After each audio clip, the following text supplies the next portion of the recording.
आपण पाहत आहात जनता न्यूज एक्सप्रेस। आणि शक्तीपीठ महामार्ग हा जो एक प्रोजेक्ट जो आहे ज्याला देवेंद्र फडणवीस साहेबांचा ड्रीम प्रोजेक्ट म्हटलं जात आहे। कारण कसं आहे की या देशामध्ये स्वप्न पाहायचा अधिकार फक्त 2-3 लोकांना आहे। दिल्लीमध्ये 2 लोकांना आहे, नरेंद्र मोदी साहेबांना आणि अमित शाह साहेबांना, आणि खाली आता फक्त देवेंद्र फडणवीस साहेबांना आहे। त्यामुळे ड्रीम पाहतात आणि ते जे काही प्रोजेक्ट असतात त्याला ड्रीम प्रोजेक्ट नाव देतात। पण आम्ही शेतकरी जे काही 12 जिल्ह्यांमध्ये आंदोलन करतोय ते सगळे शेतकरी सांगतात की तुमच्या ड्रीम मध्ये, तुमच्या स्वप्नामध्ये तुम्हाला फक्त यांचं जे इकॉनॉमिक मॉडेल आहे फक्त एअरपोर्ट दिसतात, एक्सप्रेसवे दिसतात आणि पोर्ट दिसतात, बंदर दिसतात, आणि याच्याकडे दुर्लक्ष व्हावं म्हणून जनतेच्या अकाउंटमध्ये नुसते काय करायचे, अगदी नाममात्र पैसे काही आमदार म्हणून टाकायचे, असं एक इकॉनॉमिक मॉडेल आहे। पण या आर्थिक विकासाच्या मॉडेलमध्ये माणूस जो आहे, भारतीय नागरिक जो आहे तो कुठेच दिसत नाही। या भारताचे राष्ट्रपिता जे आहेत त्यांनी त्यावेळी सांगितलं होतं की स्वतंत्र भारतामध्ये जे काही राज्यकर्ते असतील त्यांनी जेव्हा धोरण आखत असताना आपल्या नजरेसमोर गरीबातला गरीब माणूस जो आहे तो आणावा, आणि आपलं जे काही धोरण प्रस्तावित असेल ते त्या गरीब माणसापर्यंत ते कसं जाईल त्याच्या अनुषंगाने ते योग्य आहे का हे तपासून पाहावं आणि मगच ते धोरण आणावं। महाराष्ट्राचे आराध्य दैवत छत्रपती शिवाजी महाराज, संभाजीराजे, आणि ज्या धर्तीतून आम्ही आलेलो आहे ते शाहू महाराज, शाहू महाराज, छत्रपती शिवाजी महाराजांनी आपल्या सैन्याला आदेश दिला की रयतेच्या शेतातील देठाला देखील धक्का लागता कामा नये, अशा रीतीने तुम्ही काय करायचंय, मार्गक्रमण करायचं आहे। सैनिकांना आदेश दिलेला सगळ्यांना माहिती, तुम्हाला ज्ञानी तुम्हाला सांगण्याची गरज नाही। शाहू महाराजांनी परदेशामध्ये जाऊन आपले काय केलं की त्या ठिकाणी राधानगरी धरण एक त्या पद्धतीने पाहिलं आणि राधानगरी धरण कोल्हापूरच्या जनतेसाठी केलं। म्हणजे यांची धोरणं जी होती ही रयतेसाठी होती, आणि आता रयतेच्या देठाला धक्का लागू नये असं शिवाजी महाराज सांगायचे, पण आता महायुती सरकार सांगते की 1.5 सोडा जमीन आहे ती काढून घ्यायची। म्हणजे या महापुरुषांच्या विचारविरोधी कारभार जो आहे, फुले आंबेडकरांच्या विचारविरोधी कारभार जो आहे हे महाराष्ट्रातील महायुती सरकार करत आहे। महात्मा फुलेंनी शेतकऱ्याचे 2 शत्रू गुलामगिरी ग्रंथामध्ये सांगितले होते, म्हणजे शेठजी आणि भटजी। शक्तीपीठ महामार्गामध्ये केवळ नाव शक्तीपीठ घेतलं, आमच्या बहुजनांची दैवते ती आहेत, 3.5 शक्तीपीठ आहेत आणि अनेक मंदिर जे असतील, पण याच्यामध्ये शक्तीपीठाच्या नावाखाली जे आमचे वारकरी जे आहेत जे पायी चालत पंढरपूरला जातात, त्यांची भक्ती त्यांच्या कष्टामध्ये आहे, तपस्येमध्ये आहे। पण कुणाची भक्ती मला माहित नाही, जी पोर्शे कार 2.5 कोटी 3 कोटीची जी आहे, जी आपण पुण्यामध्ये प्रकार पाहिलेले आहेत कशा रीतीने करतात, त्या लोकांच्या सोयीसाठी रत्नागिरी नागपूर महामार्ग असताना पर्यायी आणि अनेक पर्यायी महामार्ग असताना, आणि ते अक्षरशः ओसाड पडलेले आहेत, तिथं वाहनं नाही आहेत। अक्षरशः यांनी उद्या बक्षीस लावून सांगायला पाहिजे वाहनांना की या आता तरी या महामार्गावरती, अशी परिस्थिती आहे। आणि हे महामार्ग असताना देखील जाणीवपूर्वक ज्याच्यामध्ये इलेक्ट्रोल बॉन्ड मधून ज्यांच्याकडे यांनी काय केले असेल, पैसे घेतले असतील, हे आपण पाहिले। मेगा इंजिनिअरिंग कंपनी ज्याच्यावर ईडीची धाड टाकली, आणि नंतर त्यांनी लगेच काय केलं, आपल्या जे जेलमध्ये असताना याचे जे डायरेक्टर वगैरे होते त्यांनी घडाघडा बोलायला चालू केलं, आणि मग त्यांच्यावरती जे काही कारवाई शिथिल केली, आणि मग त्यांना मुंबई ते पुणे मेगा एक्सप्रेसवेचं काम मिळालं, हे आपण पाहिलेलं आहे। तसेच आमचं मत आहे, आम्ही थोड्या दिवसात हे भांडाफोड करणार आहे की येणाऱ्या काळामध्ये अजून टेंडर निघालेलं आहे, सर्वेचं टेंडर निघालं, पण सर्वेचे टेंडरमध्ये जी 3 टेंडर निघालेली आहेत आता मिळालेले मोनार्क कंपनीला, पण दुसरे 2 टेंडर त्याच्यामध्ये तुम्ही पहा, अनेक भाजपच्या कार्यकर्त्यांना ज्यांनी विश्व रेकॉर्ड केलं म्हणून टाकलेलं आहे, आपल्या मोदींच्या सोबत आणि एकनाथ शिंदे फडणवीस सोबत फोटो टाकले, असे लोक त्याच्यामध्ये आहेत। मी जास्त वेळ तुमचा घेऊ इच्छित नाहीये।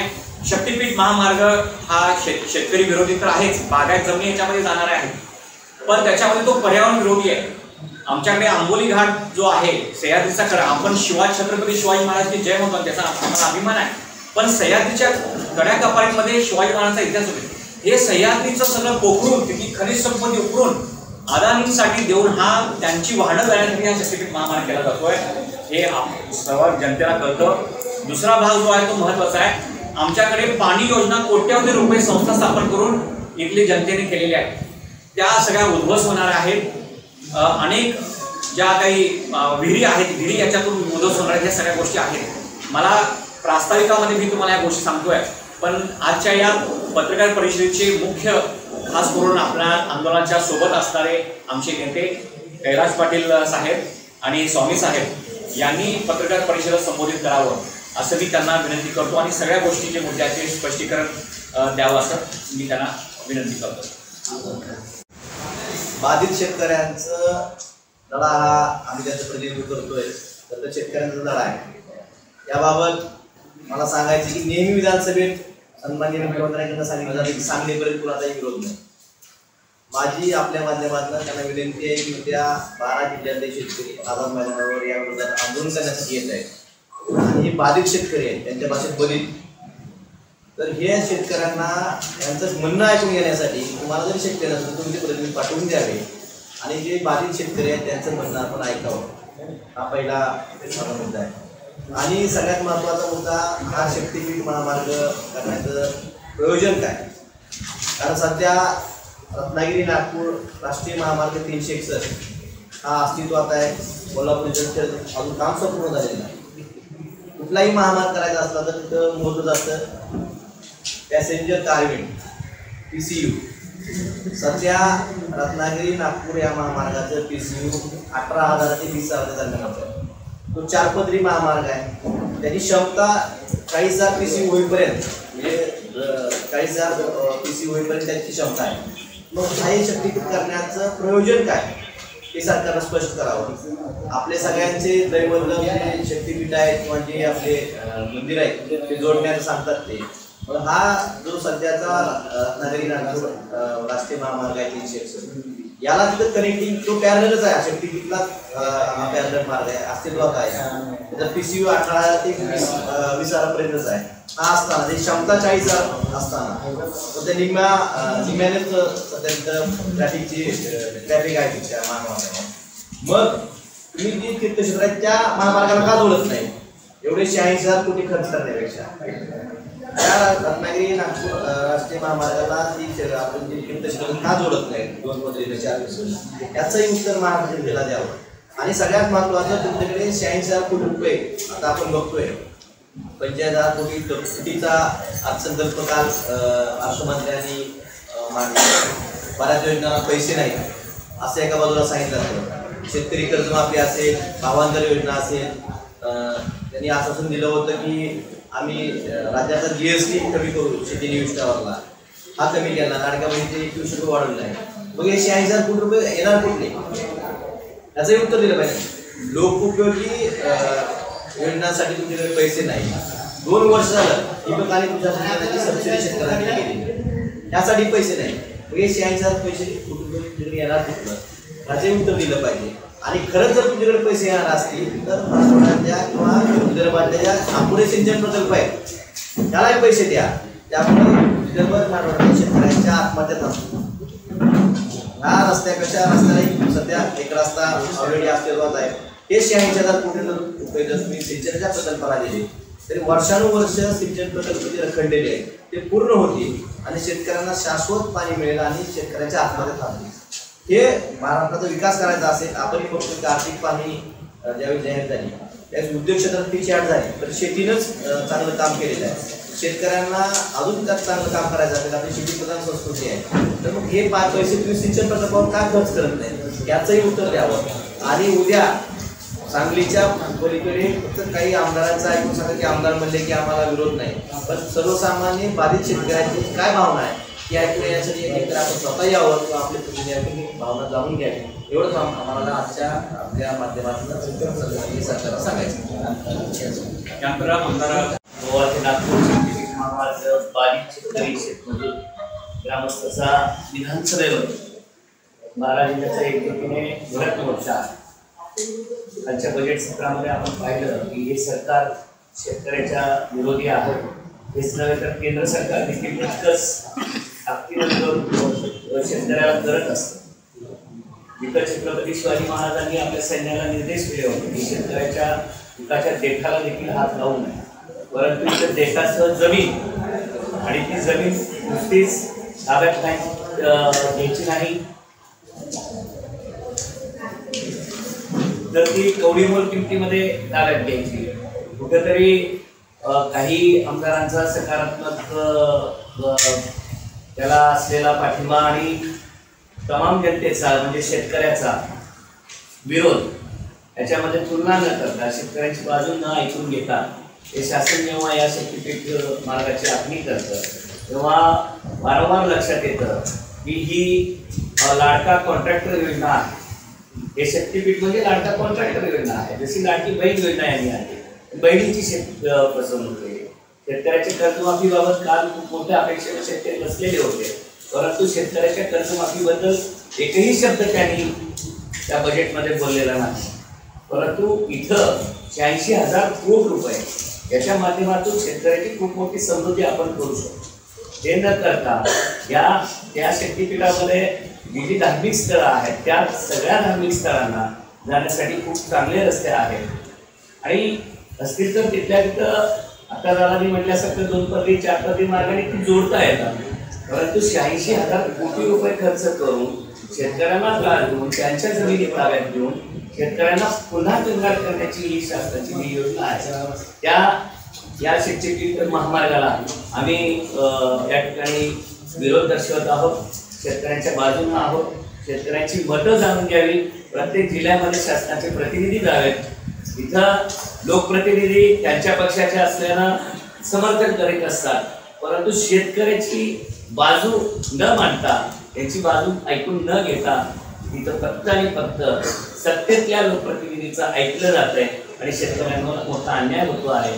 हा अन्याय कुठेतरी आपल्या माध्यमातून देखील आपण जनतेच्या समोर आणावा आणि आम्ही देखील या शक्तीपीठ महामार्गाचा जो प्रयत्न आहे आमच्या परीनं शेतकऱ्याच्या आंदोलनाचं नेतृत्व किंवा तिथं साथ देऊन आम्ही करणार आहोत हे या ठिकाणी विनंती करू. यानंतर ट्रॅक्टर आणि त्याच्यामध्ये जी ऑटोमोबाईल्स लॉबी आहे त्याला त्याच्यासाठी असलेली योजना आहे. एक तर तो रत्नागिरी कोल्हापूर हा जवळजवळ मार्ग झालेला आहे. रत्नागिरी नागपूर हा मार्ग झालेला आहे आणि तो मार्ग वापरता येतो. त्याला पॅरल शक्तीपीठ काढण्याची काय गरज नव्हती. आता इथे आपण जर घेतलं तर 86,000 कोटी त्यांनी डिक्लेअर केलेले आहे. हे पहिल्यांदा डिक्लेअर करतात, नंतर सांगतात हा संबंध ही योजना 5 वर्षात पार पडायची, परंतु ती वाढवली जाते आणि त्याच्यामध्ये ते पैसे वाढत जातात आणि त्याला एंडच नसतो. आता पण अशा योजना थोडे पडलेले आहेत. त्याच्यानंतर सांगितलं जातं की तिथे फॉरेन इन्व्हेस्टमेंट येणार आहे आणि त्या आजूबाजूच्या याचा मोठा विकास होईल. दावोस म्हणता आम्ही जाऊन प्रचंड त्या ठिकाणी गुंतवणूक काढली, परंतु आम्हाला त्यांना विचारायचं आहे की ज्यांचा त्यांनी करार केला त्या कंपन्या इथल्याच आहेत, त्याच्यासाठी दावोसमध्ये जाण्याची काही गरजच नव्हती. त्यामुळे गुजरातचा चालेल, बरोबर आहे. ते आपण त्याची घेतली पाहिजे काय त्याची आणि त्याच्यामध्ये त्या काही योजना आहेत विकासाच्या त्याचा एक त्याने लोकांकडे आणले पाहिजे, त्याचा व्हाईट पेपर काढला पाहिजे. किती कंपन्या आल्या, किती त्या कार्यान्वित झाल्या, त्याच्यामध्ये किती रोजगार उत्पन्न झाले त्याचा काही पत्ता नाही. दरवर्षी आपले ते योजना जाहीर करतायत आणि त्यामुळे ही जी फुलफुलाई आहे आणि विषमता आणणारी योजना आहे. आता याच्यामध्ये एक स्पष्ट होत आहे कोणाची जमीन जाते, शेतकऱ्यांची जाते. जो शेतकरी चांगलं उत्पन्न करतोय अशा शेतकऱ्यांची जाते आणि त्यामुळे आपल्यामध्ये जे शेतीमाल उत्पन्न होतो तोच कमी होणार आहे. मग ते काय करतात की त्याच्यामध्ये आयात करा.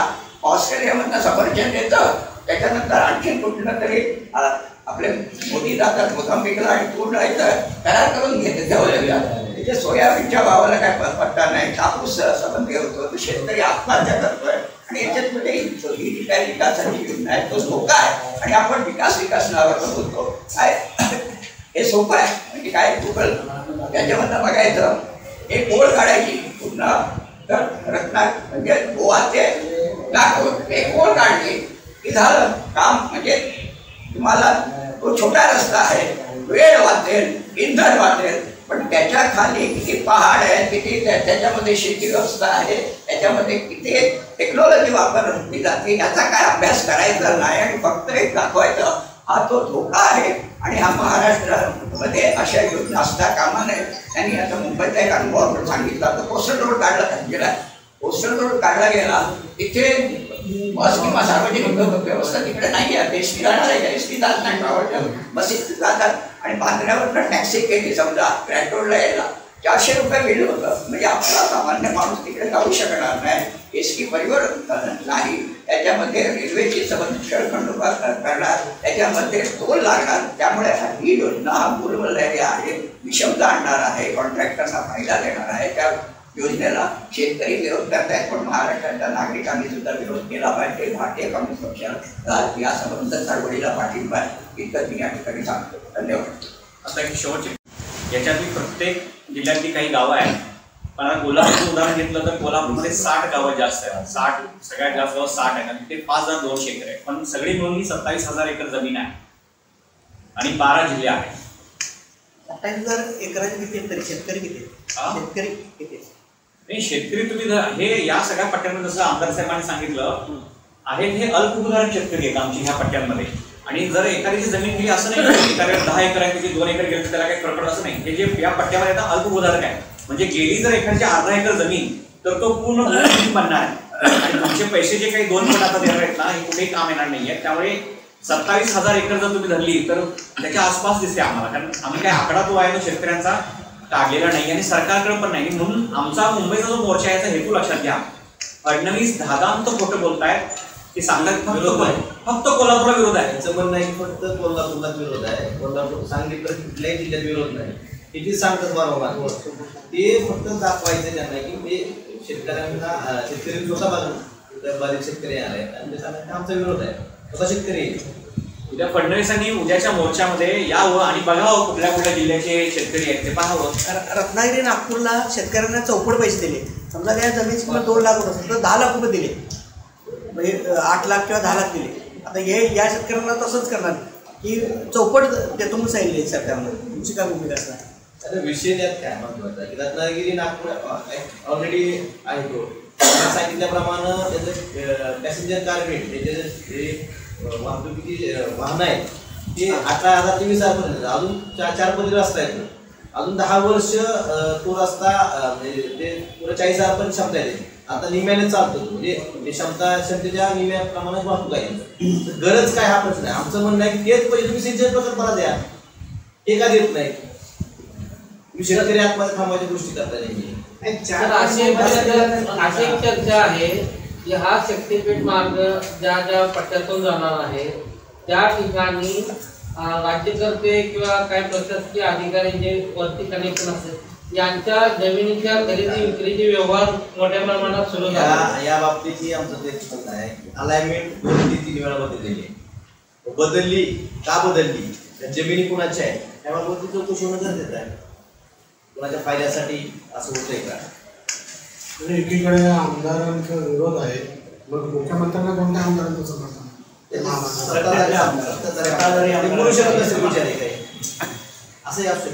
आता एक उदाहरण दाखल घ्या. अशोक चव्हाण हे कुठल्या पक्षाचे आता सध्या खासदार आहेत मला सांगा राज्यसभेतून? अशोक चव्हाणनी याला विरोध केलेला आहे. हे सांगा कोल्हापूरमध्ये राजेंद्र यड्रावकर हे पूर्वी आपल्याला माहिती आहे की पक्ष जे उद्धव ठाकरे साहेबांचा पक्ष जो आहे तिथून ते बाजूला गेले होते. अशोक माने हे जिथे जनस्वराज्य भाजप म्हणजे हे महायुतीचेच आमदार आहेत, यांनी त्याला विरोध केलेला आहे. आणि जर आपण मुश्रीफ साहेबांचं बघितलं, मुश्रीफ साहेबांनी पण त्याला विरोध केला होता. आता फडणवीस साहेब कोल्हापूरला 3 दिवसापूर्वी आले, ते पन्हाळ्यावरती गेले, ते 3Dचं वगैरे. आता फडणवीस साहेब ह्या प्रत्येक जिल्ह्यामध्ये जात आहेत. काहीतरी कारण काढलं असेल तर आमचा आरोप आहे की फडणवीस साहेब हे जोडण्या करायला जात आहेत, तिथल्या आमदारांना दरडायला जात आहेत. कारण ते येऊन गेल्या दौरा झाल्या मुश्रीफ साहेबांची भाषा बदललेली आहे, सॉफ्ट झालेली आहे. आंबेडकर साहेबांची भाषा बदललेली आहे. त्यामुळे फडणवीसांचा ड्रीम प्रोजेक्ट ते महाराष्ट्राच्याच माती नाही तर हे आमदार खासदार जे आहेत सर्व पक्षीय आमदार खासदार या महामार्ग जो आहे या महामार्गाच्या विरोधात आपल्याला दिसतात. आणि हे खोटं सांगितलं जातं की मी आमदारांशी बोललोय आणि समर्थन. आमच्याकडे पत्र आहेत, आमच्याकडे ह्या फोल्डर आम्ही बॅग मारले त्याकडे पत्र आहेत आमच्याकडे. अनेक आमदारांनी खासदारांनी या महामार्गाला विरोध केलाय, शेतकऱ्यांच्या बाजूने ते आहेत. आणि शेवटचा जो एक प्रश्न विचारला मोबदल्याबद्दलचा, हे पहा महाराष्ट्र आम्ही रत्नागिरी नागपूर हा महामार्ग सुरू आहे. कोल्हापूरमध्ये 11 गावांची जमीन ॲक्वायर व्हायची राहिली आहे. त्यांचं आंदोलन सुरू आहे. पोलिसांचा त्यांची अक्षरशः धुमशक्ती झाली आणि म्हणून स्टे दिलाय तात्पुरता. त्यांची मागणी आहे की आम्हाला चौपट मोबदला द्या. त्यांना दिला जात नाही, कारण यापूर्वीचा एक कायदा लागू आहे त्याच्यामध्ये म्हणजे GR लागू आहे, त्याच्यामध्ये फक्त महाराष्ट्रात रेडी रेकनरमध्ये 20% घट करून दुप्पट मोबदला द्यावा असा जी आहे. आणि महत्वाचंच मागे आम्ही सगळं ह्याच्यामध्ये दिलेलं आहे प्रेस नोटमध्ये. 2013ला आमचे मी किसान सभेचं काम पाहतोय, राजू शेट्टी पण आता अटक झाले नाही तर ते इथं उद्या तर मोर्चात आहेत ते. आम्ही सर्व शेतकरी संघटनांनी लढून 2013चा अत्यंत चांगला कायदा, प्रगतशील कायदा केंद्रामध्ये तयार करून घेतलाय भूसंपादनात. पूर्वी 1894चा ब्रिटिशकालीन कायदा लागू होता आणि त्या ब्रिटिशकालीन कायद्याच्या जोरावरती आधारावर मोरारजी देसाई असताना 1955चा राज्य महामार्ग कायदा तयार केलेला आहे आणि तो हे महामार्ग करण्यासाठी लागू आहे. जर भूसंपादन केंद्राचा 2013चा कायदा लागू केला असता त्याच्यामध्ये तरतूद आहे शेतकऱ्यांची संमती घ्या आणि जर तो कायदा लागू केला तर शेतकऱ्यांनी अजिबात संमती दिली नसती. पण हा 1955चा राज्य महामार्ग कायदा याच्यामध्ये अजिबात त्याची तरतूद नाही. सुनावणी घेतली नाही घेतली काय नाही, सरळ ब्रिटिशकालीन पद्धत आहे की ओरबाडा अशी पद्धत आहे. त्यामुळे चौपट वगैरे मोबदला अजिबात मिळणार नाही.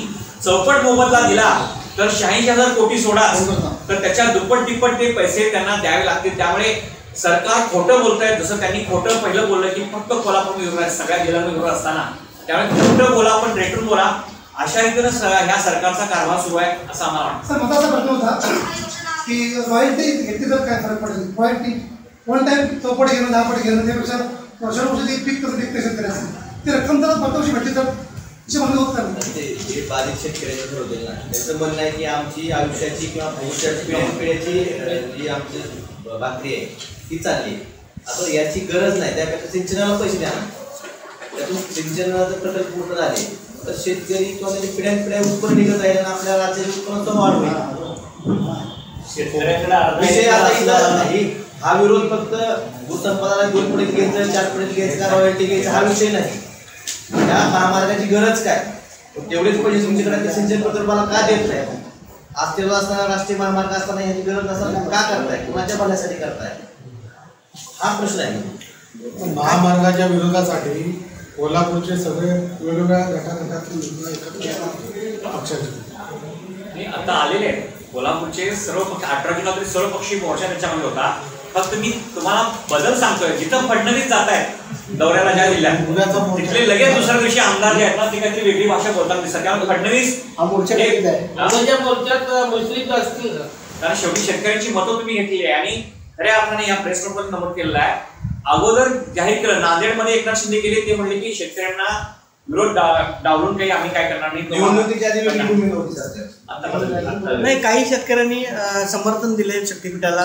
याला काय कोल्हापूरमध्ये एक झालं ते प्रकरण. ते काय होतं की मुस्कान लॉन मध्ये जेवण ठेवलं. ते तुम्ही आता तिथल्या पत्रकारांना फोन लावायची झाल्यानंतर विचारा. जेवण ठेवलं आणि अक्षरशः भाडोत्री माणसं आणली. त्या माणसांना साधं बूम लावले. युट्यूबवरती व्हिडिओ आहे. तुझी किती जमीन जाते म्हटल्यानंतर इकडे तिकडे बघतो जमीन जात नाही. एका युट्यूब मध्ये शशिकांत मौदम नावाचा 2 व्हीलरचा मिस्त्री आहे जो महाडी गटाचा कार्यकर्ता आहे.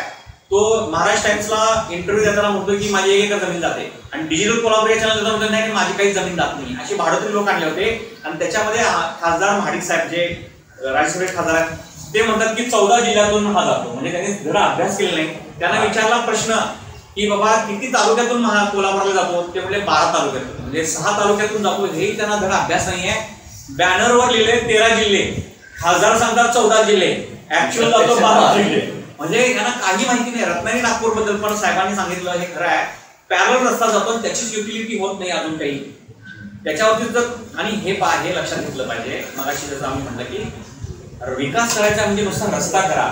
जगभर असं कुठेही संशोधन नाहीये की नुसता रस्ता पडून दिला आणि आपोआप पटापट विकास झाला. म्हणजे याचा अर्थ असा आहे की रत्नागिरी नागपूर जर रस्ता झाला असेल तर मग विकास झाला ना, मग आता परत तुमच्या विकासाची काही गरज नाहीये. म्हणजे म्हणजे मग मराठवाड्यातले लोक पाणी मागतायत.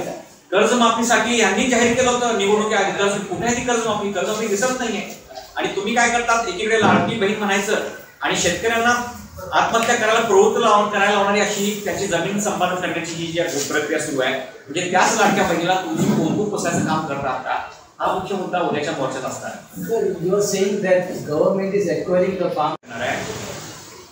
दिल्ली मुंबईमध्ये तुमचं सरकार असेल पण आमच्या गावामध्ये आमचं सरकार असेल. आणि त्यामुळे आता आम्ही सरळ सांगतोय तर खाकी वर्दीमधून जर गुंड पीठ पाठवत असाल आणि आमच्या संमतीशिवाय भारतीय राज्यघटनेने प्रायव्हेट प्रॉपर्टी हा फंडामेंटल राईट आहे ना, मग आमच्या संमतीशिवाय तुम्ही कशी घेऊ शकता? कायदे वगैरे इथे छोटे मोठे केले आहेत. महाराष्ट्रामध्ये यांनी भूसंपादन कायदा मोडीत काढला घेतला जो केला होता केंद्राचा, हे बेकायदेशीर केलेला आहे. आणि जर असं करत असेल तर आम्ही उद्या शेतकऱ्यांना आवाहन करणार की तुम्ही भूमाता संरक्षण दल गावागावात स्थापन करा आणि तुमच्या जमिनीचं संरक्षण करायचा अधिकार तुम्हाला राज्यघटनेने दिलेला आहे आणि तो तुम्ही पार पाडा. खाकीवरले गुंडी होते, नाहीतर मग सिव्हिल ड्रेसवरले एजंट होते, नाहीतर मग नेत्याच्या गाडीतनं लाल दिव्यातून गुंडी होते. आम्ही आमच्या गुंडीचं संरक्षण कोणत्याही परिस्थितीत करणार. धन्यवाद. अचूक बातम्या, निपक्षपाती विचार, अन्यायाविरुद्ध वाचा फोडणारे परखड विचारांचे सार्वभौम दैनिक प्रजासत्ताक जनता.